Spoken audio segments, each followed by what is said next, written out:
Welcome to Bayou and Bullshit, the podcast where Louisiana history ain't polite, it ain't clean, and it sure as hell ain't boring. I am your host, Sheikah Denise, and I'll be your guide through this gumbo of ghost, grit, and goddamn madness down here in the deep south.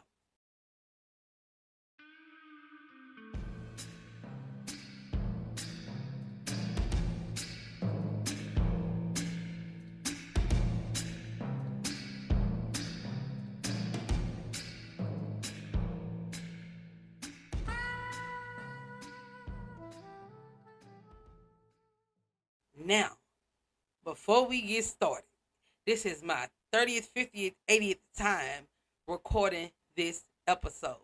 So, this is the reason why. I keep getting tongue tied. I'm slobbing. It's a mess. Okay, what happened, girl? I broke my damn jaw. Child, life punched me in my fucking face, literally. But look, I say fuck that. I'm about to get back on my podcasting because I need people be intrigued by my stories, and when I'm telling them about this information, they happy about it, and I just gotta keep giving it to them. So, broke jaw or not, I missed this. Let's come on, you know, my mic hot. I'm ready to drag y'all through this mess of blood lies and bullshit.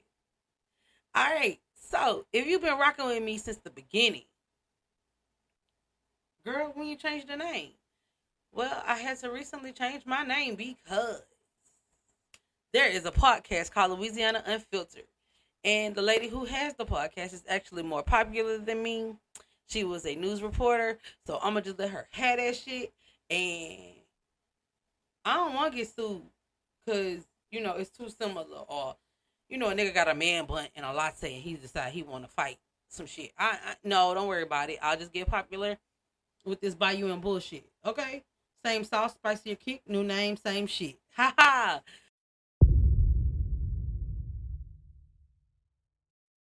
Now, bear with me because listen, y'all, this is my 50th, 80th time recording this shit. My mic cracking. I had to throw that bitch away. I had to go find my old shit that make.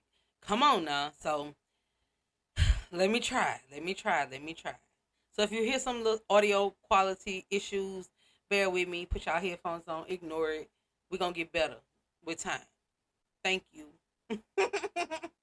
Okay, so we are stepping into one of the bloodiest, strangest, most baffling tales to ever bubble up from Louisiana's murky past. I'm talking about hacked up families, voodoo whispers, chalk written Bible verses. But we're going to get to that. And in the middle of this was a teenage girl accused of leading a cult straight from hell's back porch. This is not fiction. This really happened. Real bodies, real blood, real questions that still ain't been answered over a century later. So, let's head back to 1911, Lafayette, Louisiana, in the Cajun country, where he stick to your skin like secrets, and the folks prayed hard because, honey, the devil was always busy. And right in the middle of this shitstorm was that black teenage girl I told you about, and her name was Clementine Barnabet, and she was not a darling, according to who you ask. So she's either a serial killer who bathed in blood, or she was just a poor girl served up to the law on a platter of lies, fear, and good old Southern racism.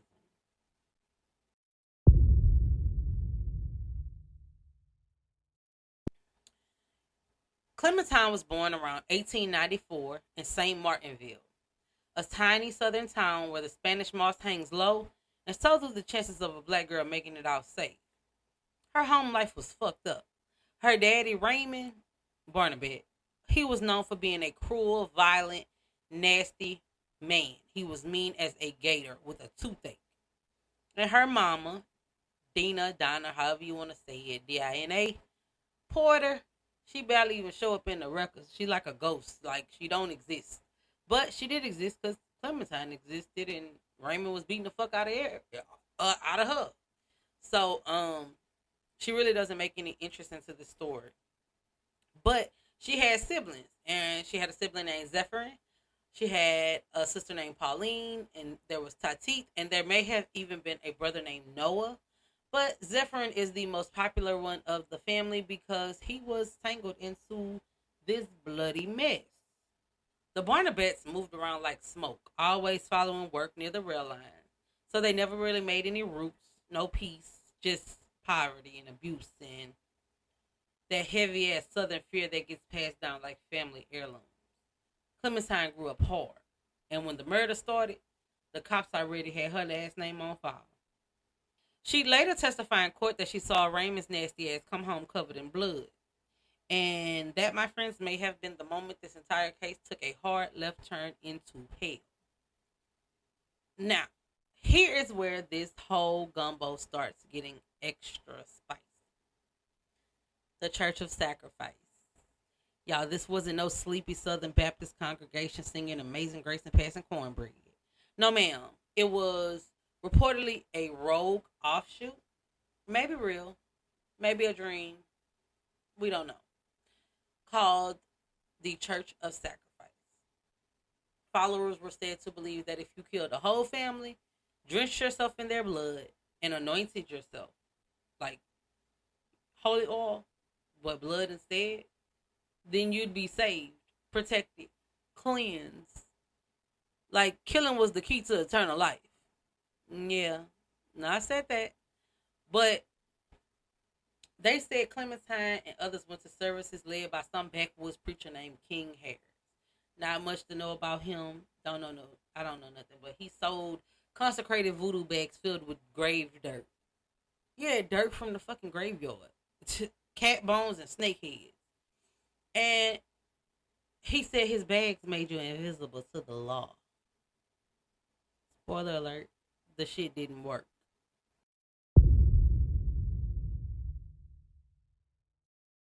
So, one thing I want to talk about is I couldn't really find any information on King Harris. Don't know if he existed. Don't know if the church existed. According to some people, the church did not exist. But we're going to keep going through this story because if I deviate even a little bit, y'all going to be like, bitch, okay? So let me tell y'all the story now. So, from 1911 to 1912, a wave of killings tore through Louisiana and spilled into Texas. I'm talking entire families murdered in their beds with axes. But they wasn't just killed, y'all. They were butchered, like hacked up into pieces. And this happened in Crowley, Lafayette, Lake Charles, and even in Beaumont and San Antonio. These were poor black families, slaughtered. Like they wasn't robbed. Their doors was locked from the inside. But their houses was full of blood and death. And so back then, they didn't really find bodies the day that the people died, like the next day even. Sometimes it could be a week. Somebody didn't see the family for a week. And they were like, oh, we didn't see so-and-so for a week. Let me go check on them. And when they went to check on them, they was dead. All I know is they didn't have no air conditioner or no electricity back then. So, okay. Y'all know what that smell was. They smelt that shit. But in one of the death scenes, the killer wrote in chalk on the wall. He said, when he maketh the inquisition for blood, he forgetteth not the cry of the humble. Y'all, that's out the Bible now. So this is twisted because you're using someone's religion, not y'all's, because that ain't right. But y'all using someone's religion or faith and beliefs to justify you killing somebody. Now, before I get into the rest of this confessions and chaos, I gotta do this. These were not just crime scene stats. These were people, like real families with real kids, real babies, real mothers, real fathers. They were slaughtered in the silence of the night and then buried as quiet as they died. So, I'm going to say their names. Walter Byers, his wife and child, they died in January 1911 in Crowley, Louisiana. This started off the murders. Alexander and Mimi Andrus and their babies, Joachim and Agnes, they died in Lafayette. Norbert Randall and his wife Azima, their 3 kids, and their nephew Albert died in Rain, Louisiana. Felix and Matilda Broussard and their kids, Margaret, Louis, and Alberta, died in Lake Charles. Marie Warner and her 3 babies died in Crowley, Louisiana. Harriet Dove and her children died in Beaumont, Texas. And the Castaway family died in San Antonio, Texas. They were all gone. Just no justice. Like, forgotten by the white press, ignored by the law, but not by us. Not on my show. We're going to talk about them. We see them. We're going to feel them. We're going to say their damn names. So, now, one of the first families to die was the Andrews family. And they died in, I want to say, either February or something like that. I know they died not long after that first family died in January. And guess who got arrested for their fucking murder? Raymond. Yes. Nasty Daddy Raymond Barnabet. So when he got arrested, he went to jail. And they convicted him. But guess what? While the motherfucker was still in jail, the killings kept going on. And then that's when law enforcement started looking at Clementine. So they claimed they found, I don't know because I wasn't there to see the crime scene. There are no crime scene logs because this back in the early 1900s. If the white folks said you was guilty, bitch, you was fucking guilty. So the police said they found blood on her clothes. And they say her stories changed every time she opened her mouth. She confessed, y'all, saying she killed 17 people. Then she said she killed this many people. Then she said she did this, she did that. She said she had a voodoo charm that made her invisible. And she even said she watched her daddy kill somebody and then picked up the axe herself. Y'all, she started naming people like accomplices, saying that basically we always killing people together and da da da da. Y'all, this whole thing is just messy as hell to me. And I'm trying not to run through it too fast, but I'm a fast talker. I'm from Louisiana. But the people say, basically, Clementine, her confessions wasn't matching up, bitch. They ain't really got no evidence. That's evidence. That's paperwork. Y'all, they ain't have nothing. The cops were sloppy. They just were racist. Okay? But some people say she was mentally ill. You know they ain't say she was mentally ill in the early 1900s. They said that bitch was sick in the head. Or she was insane. They definitely didn't say mentally ill. That's some new shit. The other people say she was trying to protect somebody. Some black folks, because I know the white people don't think so, but some of them black folks out of the town, they say that girl ain't kill nobody. She was just talking that shit. She was just a black girl caught up in a storm of fear and white panic. So, you got to realize this. Clementine grew up in a time where if white people thought black people was doing voodoo, they got scared. They was scared of us. They ain't fuck with them voodoo people. They didn't. And instead of them just learning the culture, thank God they didn't because they'll probably be trying to use it. But instead of them learning the culture, they just assumed they was witches and they're going to kill us all. But yeah. I'm saying all that to say I'm not a voodoo practitioner. Hoodoo, none of it. I don't do any of it. But I respect the people that do. I don't like the ignorance that comes with it because when you pray to God or you read your Bible and you believe that God's going to heal and having faith, it's no different from when people do voodoo or hoodoo. Unless they take it to a dark place. So, I didn't really go into detail. I may do a show on Louisiana voodoo. It will only be from stuff that I could get offline because I ain't trying to find. Listen, them practitioners, I'm gonna stay out their way, and they could just stay out of mine. Cause I had somebody, y'all. Well, let me tell. Okay, so before we get into, I'm gonna tell y'all about this story that happened to me when I was about 26 or 27.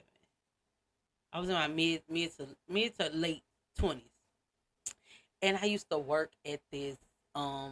I worked at this place, and I'm not gonna say what place it is, but I did work. I worked with this lady. I was really close to this lady, and she had always told me that somebody had did this to her. They had put a root on her, and she had been sick. And she said she talked to a lady in the church, and this lady told her to eat something. I can't remember exactly what she told her to eat, but she did tell her to eat this something, and this something would empty whatever the person put on her. And y'all, she said when she passed it, because it came through her bowels. When she passed it, her bowels were black, like tar on the street. Y'all, I don't know what prayer them people prayed against that woman who put that bad hex on that lady, but that lady ended up dying from a common cold. Okay? Walked up in her house and found her dead. Y'all. And so this same lady, she's a good person. She's a really, really good person to this day. We don't talk as much as we used to because we both so busy. But this lady is always had somebody fighting against her spiritually. And I don't know if it's because God shines his light on her, but that lady, I'm telling you, that's a good lady. And her heart too big sometimes. But I'm gonna tell you this last little part of the story, and this happened to me because of her. So there was this one time I was always with this lady. I was always with this lady. And at this point in time, we spent so much time together, people just thought she was my mama or my stepmama. And I never corrected them. My mama didn't correct them. We would just say, her husband would say I was their child, just like my mama and whatever, her husband at the time would say I was everybody's child. And I had three sets of parents. Well, literally four, but yeah, I always had somebody for me. But this one day to we had got off from work, and my mama left home, and I left my key. So I had to go to her house and wait on my mama to get off. And when I walked in the door, this lady's daughter-in-law had cooked. But the lady went straight back in her room, and she was like, "Well, just make yourself comfortable, and when your mama called, I'll take you back home." So I was like, "Okay, cool, whatever." And the girl was like, "You hungry?" And I never paid attention. And this is one thing I don't do. I'm gonna tell you why.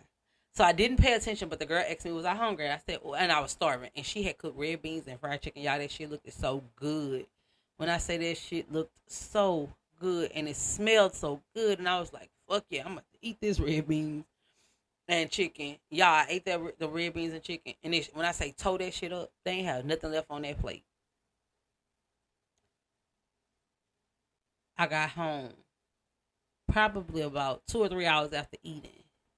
As soon as I stepped across the threshold of my house, I started throwing up immediately. Immediately. And then for the whole week, like for 7 days, I could not eat. I didn't eat for 7 days. I didn't start eating until the seventh day, like the same day on the following week. The lady would say, "You hungry? You hungry?" And she'd say, "Why are you not hungry?" I was a big eater at the time. Like, I'm talking about eating Popeye's chicken and McDonald's. I couldn't eat a thing. I literally was full, but I was losing weight. Okay, in 7 days. And she say, "What happened?" And I said, "I remember you told me a story about this lady putting a hex on you." And I said, the last time I ate was when I was at your house." And she told me, she said, "I didn't know you were going to eat the food from her. I didn't know she would have offered you food." She said, "I never eat her food because I feel like she was trying to do something to me." And come to find out, the girl she had put voodoo on to get her husband. She had been trying to get this woman to love her. And if the woman hadn't loved her, who's to say that wouldn't turn backwards on her? Y'all, when I say after that, you can't give me no food I ain't see you fix, or I got to fix my own food. So I really don't eat at people's houses anymore. Like, I really, like, somebody be like, "You hungry?" No, thank you. I'm not hungry. Thank you. Have a nice day. So, yeah. After that situation, I don't eat shit. And that girl right there, she cooked a lot of times after I eat a motherfucking thing from her. Because you're not about to kill me. And that lady stopped eating from that girl too. So that was my little hoodoo story when somebody tried to put a hex on me, possibly to get rid of me. So now we need to know with Clementine, because we back at this now. What the fuck happened? What, like, girl, was you a mass murderer? Was you a voodoo priestess? I just don't. I just was she a victim of a system that never gave a damn about black people, black women, black girls, black anything in the first place? Y'all, I think something might have been wrong with her because she says she escaped jail. She was telling people while she was in jail she was escaping, using her charm. But why the fuck, if this girl says she was invisible with the charm, why would y'all let her keep that in jail? Y'all, she say she turned invisible and walked right out of the jail. No proof. This just folklore. I guess she told somebody who told somebody who told somebody. So she got sentenced to life at Angola in 1913. So, girl, how she went to Angola? If you from Louisiana, you know Louisiana State Penitentiary, you know that it's an all-males prison. Why was that girl at Angola? Well, I found out that up until 1961, women were confined in Angola before they moved them to, I think it's Hunt in St. Gabriel. They moved them to an all women's prison in St. Gabriel, Louisiana. But anyway, in 1923, she was released. How you gonna give somebody life and then release them? I thought she was supposed to die in jail. So what if she would have killed somebody? So I read somewhere where she had got a surgical procedure done to her brain, and they said something like a lobotomy. I forgot what the other name is, but yeah, they say that she got that done, and then they let her out of jail, and then she just disappeared. Y'all, I think they killed that motherfucking woman. I've been doing so much research, and I did so much. They killed that bitch because they was tired of her ass. Either if you're lying or you're telling the truth, we can't. You unstable. We don't know what to do with you. I think they killed her. Basically, she slipped back into the bayou and was swallowed by mud. We don't know where the fuck the girl went. No death. Like she don't got no death records. No nothing. No. Like, come on. But y'all, like, that's her story. There's nothing else. Like, I don't know what happened to Zephyrin. I don't know what happened to Raymond. I don't know what happened to Dinah. I don't know what happened to Pauline. I do know Pauline had kids. I don't think that Clementine had any children because she was like 18 when she went to jail. 18 or 19 when she went to jail. And did nothing. So I don't think she had no kids. I know Pauline had children and got married. Dinah, don't know too much that happened to her. Don't know what happened to her dad. I just know that she went missing and we don't know what the fuck happened. But what I do know is, yeah. So I know you sitting up here and you like, girl, how the fuck you gonna leave me with a story and we ain't got no answers. It's just blood and voodoo. That's all you've been talking about. So that's just how it go down in here in the South, baby. Stories don't always come tied up with a bow. Sometimes they just fade back into the moss. And this is with my own family shit. Like, yeah, I got a family story. I was talking to one of my riders. I'm a Lyft driver. I was talking to one of my riders, and she was like, you should definitely do a podcast on your family history. Y'all, it'll take me forever to write it, so I would have to break that up into pieces. But it's coming. Give me a minute. But I'm finna stir up this pot one more time before I leave y'all. Because just when Louisiana thought shit was over, they was like Clementine in jail. I don't know about no church of sacrifice. Somebody else picked up an axe. And this time he brought Jazz with him.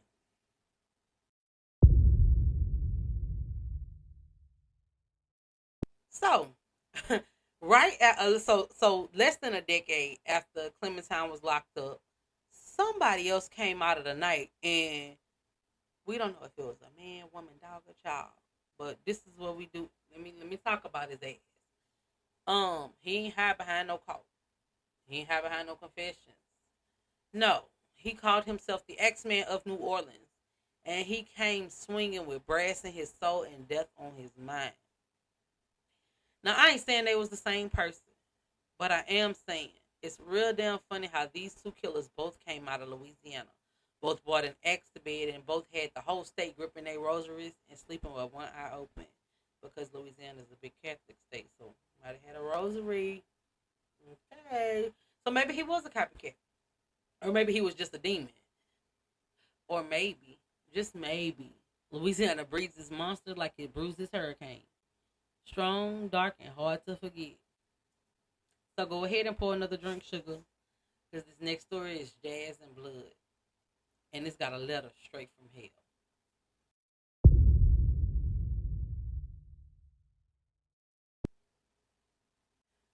Now y'all know I couldn't tell about axe murderers in Louisiana and not talk about that other boogeyman, the Axeman in New Orleans.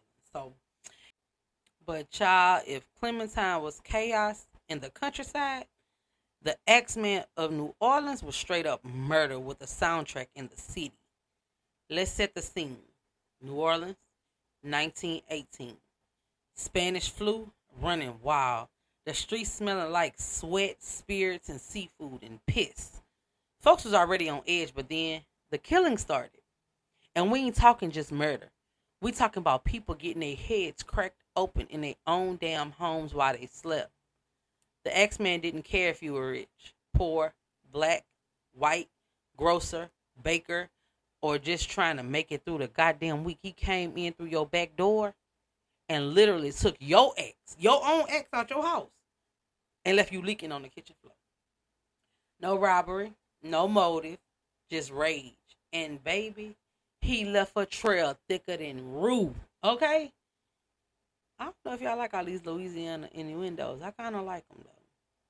So, before I get to read that letter from hell, I'm going to go ahead and let you know about some of his victims. All right. So, there was Joseph and Catherine Maggio. They were attacked in their beds. Their throats were slit and their skulls were smashed. Harriet Lowe and Lou Bessemer, they were attacked and survived for some time, but she had a failed surgery and died. She was cursing that motherfucker Bessemer out. She said that man had did it to her. She said he had killed her. He was trying to kill her, but she also said she had got attacked by a mulatto man. You don't know who to trust. You don't know. So then you have Anna Schneider. She was 8 months pregnant, and she was attacked in her own home, but she did live. There was a man named James Gleason that was arrested after her attack, but he was let go. And then Anna would go on later to give help to a healthy baby girl 2 days after her attack. Thank God for that, because she was only 8 months pregnant. So then there's Joseph Romano. He was attacked. And then there's the Cortamiglia family. And then there's Steve Boca. And then there's Sarah Lawman. And then there was Mike Pepitone. And all of them were attacked. And the Pepitone murder was the last of the X-Men's murders. Yeah. So it seemed like he must have was crazy or something. But anyway, let's talk about the letter from hell. So, like a scene straight out of a horror novel, he sent the letter to the newspaper. And y'all, he said he was from hell, chilling with Beelzebub, and that he'd be back Tuesday night to pass over any house playing jazz. And I'm gonna read this letter because it's fucking spooky, and I feel like y'all need to hear it too. It states, from hell, March 13th, 1919. Esteemed mortal, they have never caught me and they never will. They have never seen me, for I am invisible. Even as the ether that surrounds your earth, I am not a human being, but a spirit and a demon from the hottest hell. I am what you Orleanians and your foolish police called the Axeman. When I see fit, I shall come and claim other victims. I alone know whom they shall be. I shall leave no clue except my bloody axe, besmeared with blood and brains of he whom I have sent below to keep me company. If you wish, you may tell the police to be careful and not to rob me. Of course, I am a reasonable spirit. I take no offense at the way they have conducted their investigations in the past. In fact, they have been so utterly stupid as to not only amuse me, but His Satanic Majesty, Francis Joseph, etc. But tell them to beware. Let them not try to discover who I am, for it were better that they were never born to incur the wrath of the Axeman. I don't think there is any need of such a warning, for I feel sure the police will always dodge me, as they have in the past. They are wise and know how to keep away from all harm. Undoubtedly, you Orleanians think of me as the most horrible murderer, which I am, but I could be much worse if I wanted to. If I wished, I could pay a visit to your city every night. At will, I could slay thousands of your best citizens, for I am in close relations with the angel of death. You motherfucker crazy. Now, to be exact, at 12:15 earthly time on next Tuesday night, I am going to pass over New Orleans. In my infinite mercy, I am going to make a little proposition to you people. Here it is.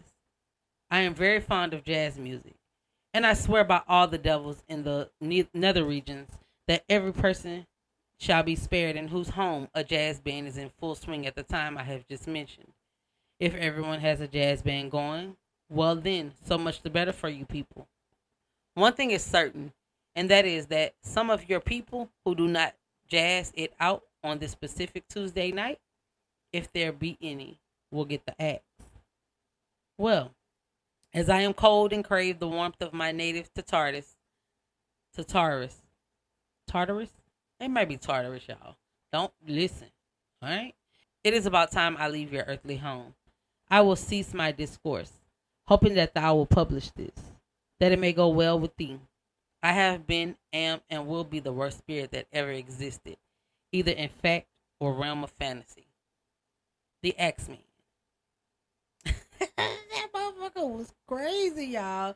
So, y'all, he said if you had jazz bumping through your windows, he'd leave you the fuck alone. Okay, so what happened?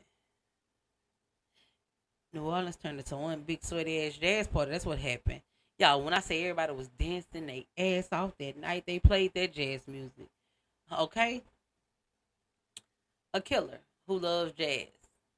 And he wrote like the devil had him on retainer. You can't make this shit up. So, until this day, the Axeman was never caught. The Axeman was never caught.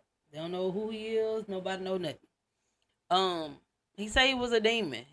Some say he was a demon. Some say he was a mafia hitman. Some say he just vanished into the steam of Storyville. And the streets was steamy back then. Don't know why. But, I do have an article of a man dying. His name was Joseph Monfrey. And he was shot to death in Los Angeles, California in December of 1921 by Mike Pepitone's widow. And that was the Axeman's last known victim. So, don't nobody know why that woman killed him. I'm just saying, we don't know what happened to the fucking man. He just disappeared kind of like the Zodiac killer. So, if you hear a saxophone screaming in the night, it might be just jazz, or it might be a whisper from the Axeman, reminding you the Big Easy ain't ever been easy. Oh, shit. That's it for today's murky ass tale.